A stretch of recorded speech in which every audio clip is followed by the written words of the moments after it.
wabarakatuh. Nah, balik lagi nih sama kita. Kali ini kita pengen bahas soal tren emas online. Nah, Jual beli emas online sih, bukan tren. Maksudnya jual beli emas yang biasanya kita temuin di marketplace atau di tempat-tempat online lah.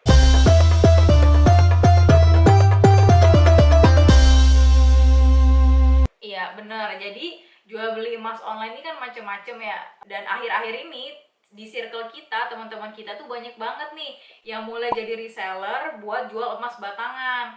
Dan variasinya macam-macam, ada 5 gram, 10 gram, dan harganya juga lumayan bervariatif.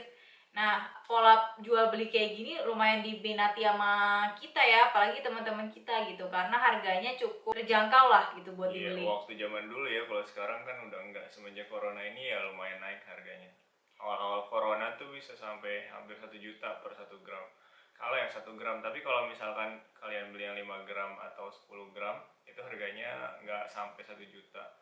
Dan sekarang buybacknya itu 800 ribuan lah, 800 ribu lebih untuk 1 gram emas. Diantam ya, ini pakai harga antam.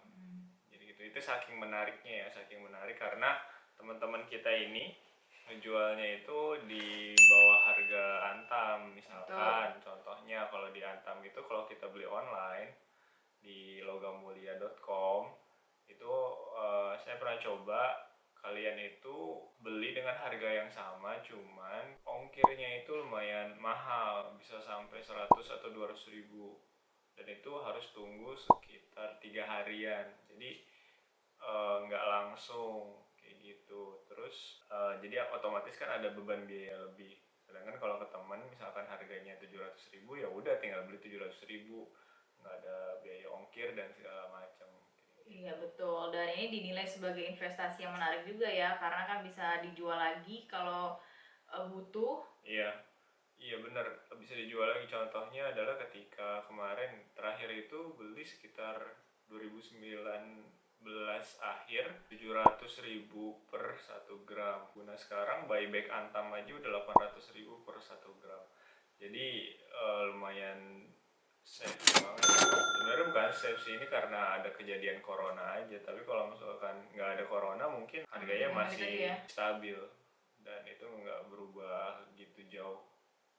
Ini kayaknya orang-orang dan ekonomi juga semakin carut marut, akhirnya emas menjadi salah satu inilah backup cadangan mereka supaya nilai alat tukar mereka tuh nggak terlalu turun. Dan ternyata macam-macam juga gitu jenis jual beli emas di masyarakat. Yang pertama itu tabungan, tabungan emas bentuknya. Yang kedua Ada pre-order ya, pre-order yang teman-teman kita sering jual-jualin. tawarin.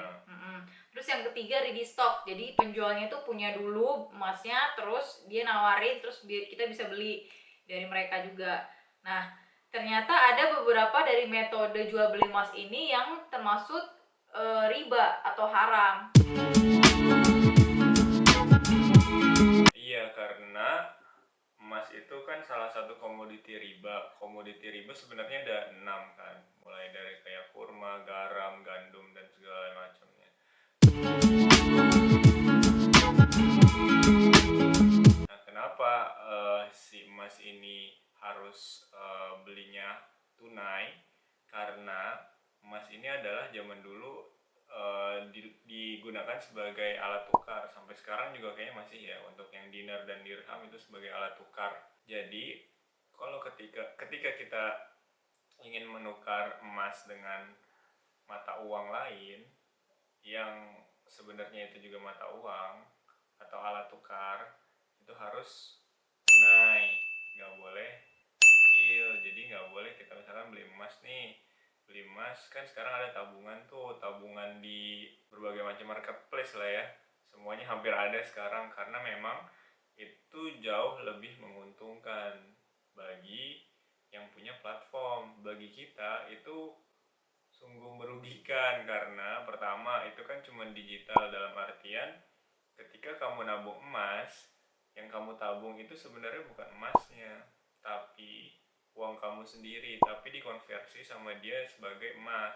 Contoh, misalkan 1 gram itu harga 700 ribu, terus kamu nabung 700 ribu nih, nah dihitung sebagai 1 gram emas. Tapi ketika Itu saat kita kita nabung atau nabung, nah oh ketika kita mau, aduh menyairi? kayaknya pengen ini deh, pengen punya emas beneran kayak gitu kan. Kita kan punya tabungan emas tuh 1 gram. Nah mereka tuh ngasih biaya lagi, ngasih biaya cetak. Jadi intinya sama aja bohong. Oh gitu. Jadi biaya cetak itu tidak termasuk dalam tabungan kalian gitu. Memang kelihatannya itu menguntungkan karena harga yang dipakai adalah harga pada saat ini. Terus haramnya gara-gara Karena itu nggak tunai, karena nggak tunai. dan kalau aku lihat sih dari sisi apa ya, sisi perbankan nih dalam tanda kutip ya, itu adalah memudahkan mereka untuk apa ya namanya, memproses si uang itu di belakang layar. Sebenarnya kan itu uangmu udah ditaruh di tempat dia, nggak mungkin dong dia itu didiemin doang. Mungkin aja kalau misalkan mereka punya, ada orang yang gadai dan segala macam, contohnya di pegadaian ya, uangmu bisa dipakai buat beli hal itu kayak gitu. Misalkan ada orang yang mau gadai emas, otomatis kan pegadaian punya uang dari mana? Gak mungkin dong dari perusahaan. Nah uang itu dikumpulin dari konsumen-konsumen mereka yang sebenarnya itu uang kalian semua, terus itu kredit kayak gitu. Oh gitu. Oke, itu jelas sih kalau tabungan ya. Sekarang kalau yang PO nih, kan katanya harus tunai nih. PO kan kita bayarnya tunai. Bayarnya tunai. Terus kenapa masih dibilang haram kalau PO Ya pre-order? sebenarnya balik lagi ke hadis yang waktu itu yang ngejelasin kalau misalkan emas itu adalah salah satu komoditi riba. Kenapa riba? Soalnya harga emas itu berbeda. Misalkan contoh, pre-order hari ini misalkan tanggal 1 Mei. Kita bayar nih, misalkan kita mau beli emas 1 gram, harganya harga pasar sekarang 800.000, tapi kalau sekarang kita beli itu harganya 700.000. Nah, ribanya adalah ketika barang itu udah jadi, mungkin aja harga itu bisa turun, harga itu bisa naik. Bener ya? Iya benar. Contoh, kalau misalkan harga itu turun, kamu beli 700.000, terus pada hari H bulan kemudian emas itu jadi, harganya jadi 550. Apakah kamu rela dengan hal itu? Tanda tanya kayak Tapi gitu. kalau seandainya uangnya selisihnya dibalikin gitu, nggak mungkin ya? Nggak akan mungkin, Nggak yang akan namanya mungkin ya? PO dan transaksi itu pasti Sedia awal. dibuka. Oh, jadi gara-gara itu ya haramnya. Nah, terus yang ketiga, bayarnya kontan, terus datangnya ready stock saat itu juga. Itu udah halal belum? Atau sebagian masih sebagian apa sih, sebagian, bukan sebagian orang ya, sebagian ya pokoknya ada yang berpendapat kalau misalkan itu dikirim pada saat itu juga.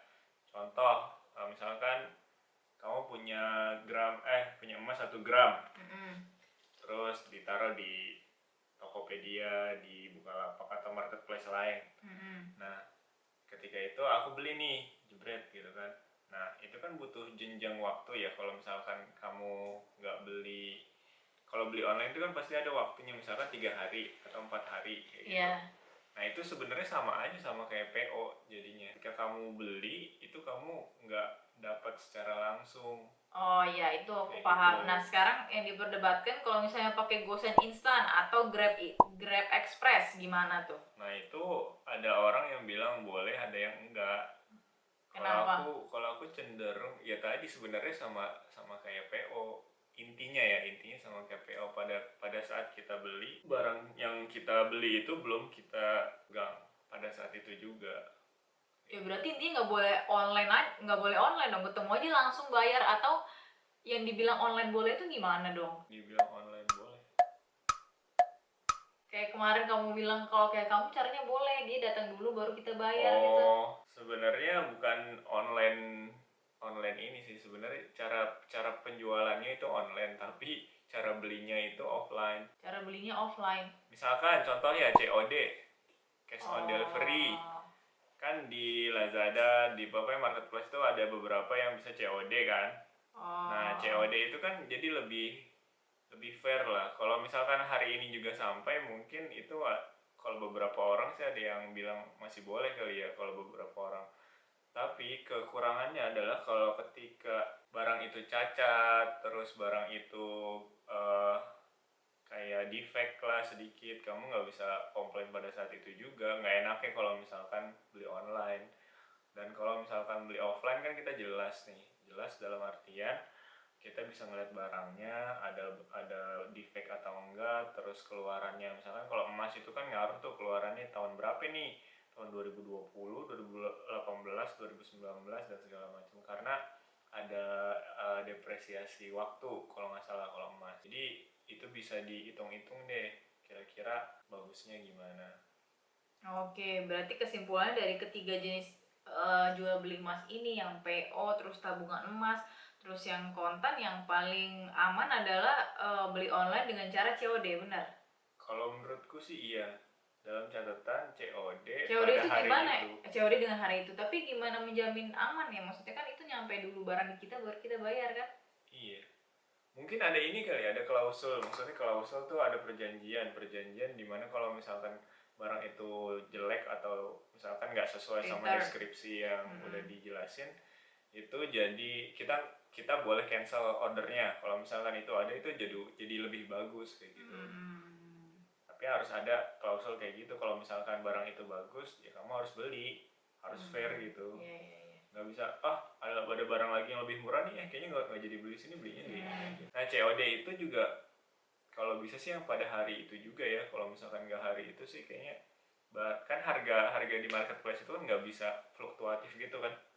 Kayak misal ada marketplace buat emas gitu, setiap hari ganti-ganti harganya gitu, nggak ada kan, karena mereka juga kadang-kadang ngasih foto tapi fotonya bukan real foto yang mereka jual, foto-foto yang dari Antam yang mereka jual kayak gitu.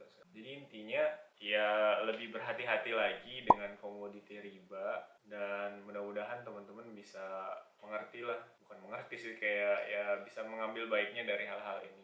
Lebih hati-hati memutuskan investasi, terus pelajaran lagi muamalahnya gimana. Iya kalau bisa kayak gitu, soalnya kita di hidup di dunia ini kan bukan bukan cuman buat ya investasi dan segala macam, kita juga pasti bakal ditanya kan nanti. Ya itu balik lagi ke kalian masing-masing, kita nggak bisa ngelakuin apa-apa, yang bisa kita lakukan adalah sharing-sharing tentang hal ini aja. Iya benar, semoga bermanfaat ya teman-teman. Oh iya, kita nyampein ini bukan berdasarkan pendapat pribadi ya, tapi kita udah mengkaji dari ustadz-ustadz, terutama Ustadz Erwandi Tarmizi. Bukunya juga udah ada, Muamalah Kontemporer. Jadi insya Allah kita kedepannya akan mengkaji satu persatu yang lebih related lah ke kehidupan sehari-hari. Jadi bisa dibaca bukunya untuk lebih detailnya ya. Ya. Ya, oke, itu aja. Terima kasih. Assalamualaikum. Nah, Jangan lupa like, komen, dan subscribe. assalamualaikum.